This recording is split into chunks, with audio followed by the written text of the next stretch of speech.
сонгодог хөгжмийн сан.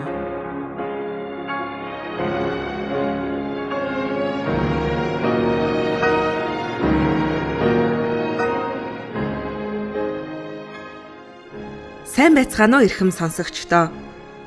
Сонгодог хөгжмийн сан нэвтрүүлгийн энэ дугаараар Америкийн хөгжмийн зохиолч, төгөлдөр хуурч Дюк Эллингтоны амьдрал, уран бүтээлийн тухай цоврал нэвтрүүлгийн эхний хэсгийг хүрэхээр бэлтгэлээ.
Эллингтон төгөлдөр хуур тоглож байна. Гэвч түүний жинхэнэ зэмсэг нь найрал хөгжим гэж түүний туслах алдартай хөгжимчин Билли Стрейхорн хэлжээ. Найрал хөгжмийн хөгжимчин бүр Эллингтоны зохиосон бүтээлүүд нь юр бусын сонин содон хүний сэтгэлийн янз бүрийн олон өнгө альсыг илэрхийлдэг гэд Эллингтоны эффект гэсэн нэр томьёо гаргажээ. Олон жаз хөгжимчид өвөрмөц хэв маяг төрхөөрөө шуугант амжилтанд хүрсэн байх нь тохиолддог. Гэвч Дюк Эллингтон уран бүтээлд ямагт ажил хэрэгчээр хандаж ирснээрээ тэднээс ялгагддаг. Тийм ч учраас хэн хүнгүй түүнд хүндэтгэлтэйгээр хандах болсон юм. Эдвард Кеннеди Эллингтон 1899 оны 4-р сарын 29-нд Вашингтоны Колумбийн тойрогт дунд төвшний чинэлэг гэр бүлд төржээ. Олон хар арест нутаг нэгтнүүдээс ялгаатай хүүхэд насаа маш их аз жаргалтай өнгөрөөсөн байна. Түүний аав герцог Эллингтон Америкийн тэнгисийн цэргийн албанд хуулбарлагч ажилладаг. Ээж нь маш их шүтлэгтэй төгөлдөр хуурч хүн байлаа. Тиймээс түүний хүмүүжилд шашин болон хөгжим ихээхэн үүрэг гүйцэтгсэн. Хөгжил цэцгэлэлт амар амгалан эцэг эхийн хайраар хүрээлэгдсэн байлаа. Ээж нь түүнд төгөлдөр хуурын анхан шатны хичээл заасан байна.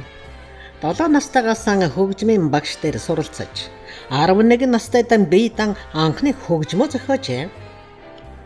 Өөр баг байхдаа жаалхуу өглөө босоод өрөөнөөс гарч ирмэгцэн шатан дээр зогсоод "Би байна. Агуу сууд хүчрхэг Дюк Эллингтон гэдэг чинь би байна" гэж чанга дуугаар зарладаг байсан гэдэг. Энэ үг жирийн нэг үг биш байсан юм аа. Амьдралдаа дайчин шоргоо хүмүүс байдаг. Хэрвээ тийм хүн би агуу гэж хэлвэл тэр үнэхээр агуу гэдгийг илэрхийлж байгаа хэрэг. Харин ганцхан тэр бодолдон ойртож хүрхэл түүнд үлдэж байна гэсэн үг. Дюкийн хэлсэн үгэнд нь том чуул алга ташиж хөгжөөвөл тэр бүр үнэн сэтгэлээс баярлдаг байжээ. Амьдралаа ямар ч асуудалд тэр инээж ханддаг зуршилтай нэгэн болж өслөө. Дюк 14 настайгаас Вашингтоны шөнийн клубт төгөлдөр хуурчаар ажиллах болсон байна. Энэ үеэс тэр хөгжим зохиох болжээ. Эллингтоны олон талд авьяас зөвхөн хөгжимдөж биш. Зураг зурхт нь бас илэрч байсан гэдгийг. Тэр сайн зурдаг байсан болохоор архитекторч болохыг хүсэж дунд сургуулаа төгсөхдөө зургаар хичээлэх юм бол тэтгэлэг олгож байя гэсэн санал хүртэл хүлээж авсан байна. Гэхдээ хөгжим түүний амьдралд давмгайлжээ. 1914 онд хар арест хөгжимчдийн дунд дэлгэрсэн урсгал болох Ragtime зохиол Soda Fountain Reagan бичсэн байна. За ингээд хамтдаа хөгжмөө сонсцгоё.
Duke 1918 онд гэрлэж 1923 онд найз хөгжимчдийнхөө хамт Нью-Йоркт очиж ажил хайсан байна.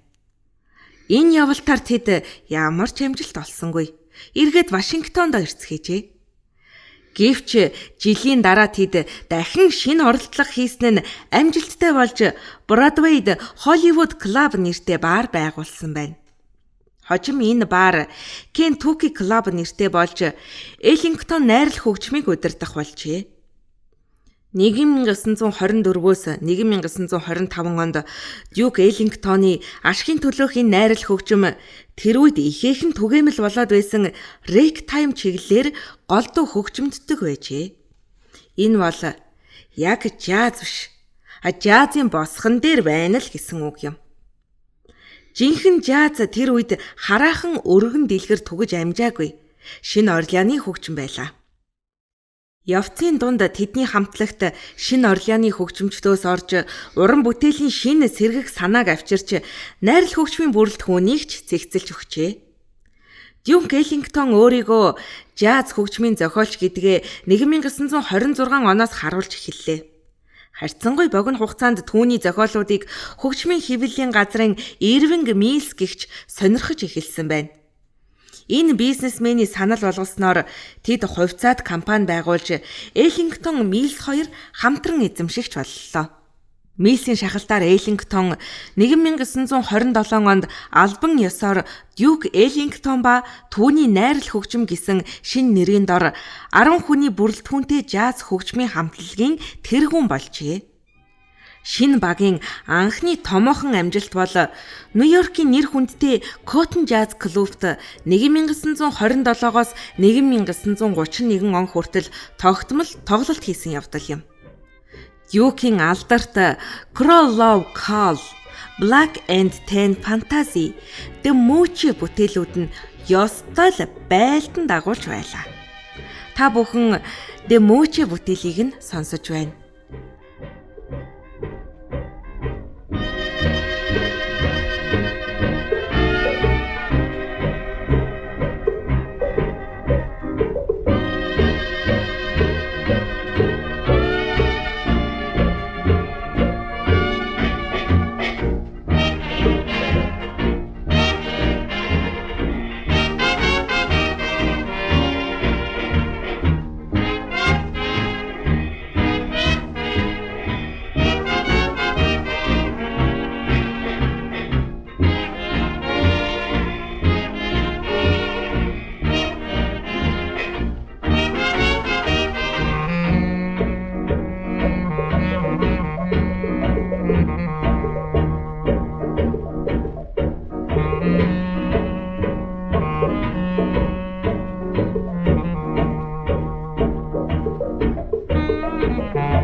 Хамтын ажиллагааны үр дүнд Мисс баян чинэлэг болсон юм аа.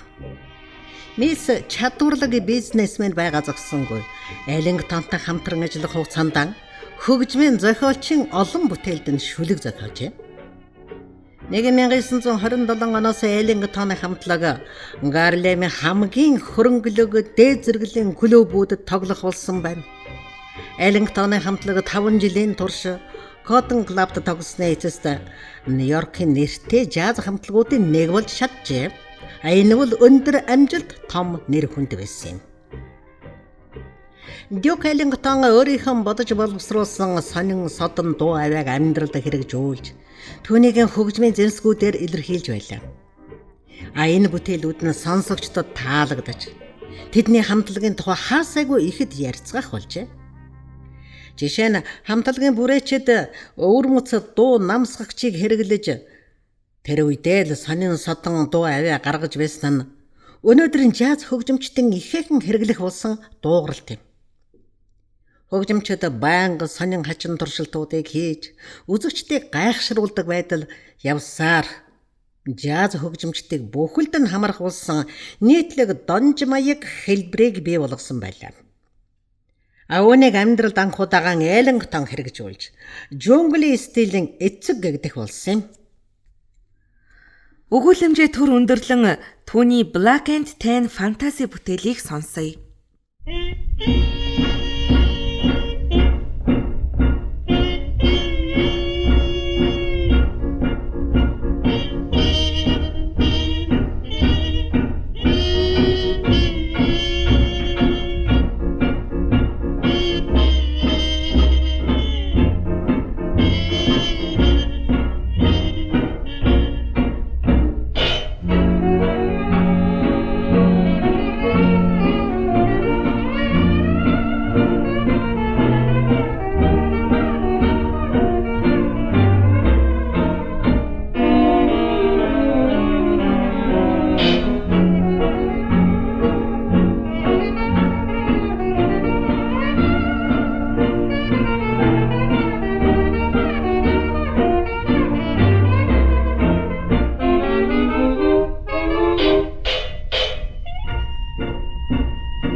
Эллингтонд Cotton Club-т байх уйтгартай санагдаж 1933 онд хамтлагаа аваад аялан тоглолт хийхээр Лондонг зоржээ. Эллингтон ихээхэн алдартай болсон учраас англичууд түүнийг жазын гайхамшигт хөгжмийн зохиолч ирлээ гэд баяртай хүлээн авлаа. Ялангуяа Эллингтоны 1931 онд зохиосон Крил Рапсод бүтээл нь сонсогчдод ихээхэн таалагдсан байна. Английн зарим шүүмжлэгчид энэ дууг жазын хөгжлийн чиг хандлагыг тодорхойлсон бүтээл болсон гэж дүгнсэн юм. Ингээд нэвтрүүлгийнхээ төгсгөлд түүний энэхүү гайхалтай бүтээлээс сонсъё.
Сонгодог хөгжмийн сан нэвтрүүлгийн энэ дугаараар Америкийн хөгжмийн зохиолч, төгөлдөр хуурч Дюк Эллингтоны амьдрал, уран бүтээлийн тухай цуврал нэвтрүүлгийн эхний хэсгийг хүргэлээ.